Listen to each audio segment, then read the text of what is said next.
নিশ্চয়ই প্রিয় দেশবাসী আমার কণ্ঠে তারা কণ্ঠ মিলাবে যে এই প্রশিক্ষণের বিমানগুলো কোনো দুর্গম এলাকায় যেখানে মানুষ নাই, মানুষের বসবাস নাই, কোনো হাওর এলাকায় গিয়ে এই বিমান ঘাঁটিটা করলে, বিশেষ করে প্রশিক্ষণ দেওয়ার জন্য এই বিমান ঘাঁটিটা করলে আমার মনে হয় ভবিষ্যতে এই ধরনের কোনো অনাকাঙ্ক্ষিত দুর্ঘটনা আমাদের দেখতে হবে না। সুপ্রিয় দর্শক, আমাদের মাঝে আজকে যিনি আছেন ইনি হচ্ছে, আপনারা সবাই চিনেন তাকে, ভাইরাল কবি আজাদুর রহমান আজাদ। তো আজকে পেয়ে গেলাম তাকে, তো কিছু কথা তার মাধ্যমে আমরা শুনতে চাই। কেমন আছেন আপনি? আলহামদুলিল্লাহ, আল্লাহ পাক ভালো রেখেছে। আচ্ছা, আপনি তো ভাইরাল একজন কবি, বর্তমানে বাংলাদেশের প্রত্যেকটা মানুষ আপনাকে চেনে। আর সবচেয়ে বড় কথা হচ্ছে আপনি বাংলাদেশের প্রেক্ষাপটে যেগুলো ঘটনা ঘটে সেগুলো নিয়ে কথা বেশি বলেন। তো আমরা জানি গত 21শে জুলাই 2025 সাল, আমাদের 2024 সালেও জুলাই মাসে বড় একটা আন্দোলন হয়েছিল, সেখানেও কিন্তু অনেক মায়ের বুক খালি হয়েছে।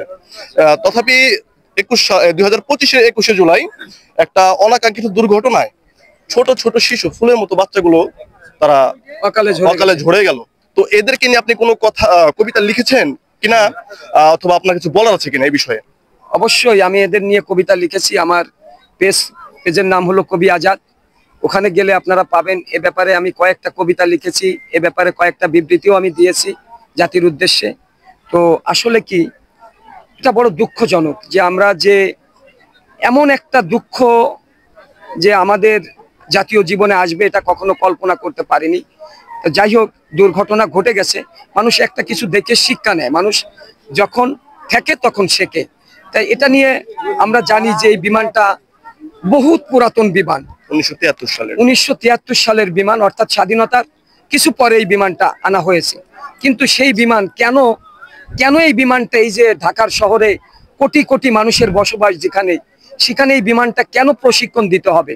আর বিশেষ করে এনরা তো অনির্বাচিত সরকার, এনাদের কথা আমরা বাদই দিলাম, কিন্তু বিগত দিনে যারা এই সরকার ছিল, নির্বাচিত সরকার ছিল, তো তারা কেন এই বিমান দিয়ে প্রশিক্ষণ দিল? আর এখন দোষটা পড়েছে এই বর্তমান সরকারের কাঁধে। কিন্তু আমি বলবো এ নিয়ে আমাদের শিক্ষণীয় হওয়া দরকার যে এই প্রশিক্ষণগুলো দেওয়া কোনো একটা হাওর এলাকায়, কারণ প্রশিক্ষণ যে কোনো জিনিস, সে হয় একটা সাইকেল দিয়েও যদি কেউ সাইকেল চালাতে যায়, তো ওইটা যখন সে প্রশিক্ষণ দিতে যাবে তখন কিন্তু সাইকেল নিয়েও সে দুই একবার অ্যাক্সিডেন্ট হবে। এরকম সর্বক্ষেত্রে বিমান যেহেতু এটা আকাশ পথে ওড়ে, কোথায় কখন কি হয় এটা কিছু বলা যায় না। আমি আমার জায়গা থেকে বলবো, নিশ্চয়ই প্রিয় দেশবাসী আমার কণ্ঠে তারা কণ্ঠ মিলাবে যে এই প্রশিক্ষণের বিমানগুলো কোনো দুর্গম এলাকায় যেখানে মানুষ নাই, মানুষের বসবাস নাই, কোনো হাওর এলাকায় গিয়ে এই বিমান ঘাঁটিটা করলে, বিশেষ করে প্রশিক্ষণ দেওয়ার জন্য এই বিমান ঘাঁটিটা করলে আমার মনে হয় ভবিষ্যতে এই ধরনের কোনো অনাকাঙ্ক্ষিত দুর্ঘটনা আমাদের দেখতে হবে না। ধন্যবাদ আপনাকে, অনেক সুন্দর আলোচনা করেছেন। তো দর্শক ভিডিও যারা দেখলেন অবশ্যই শেয়ার করবেন। দেখা হবে নেক্সট এপিসোডে।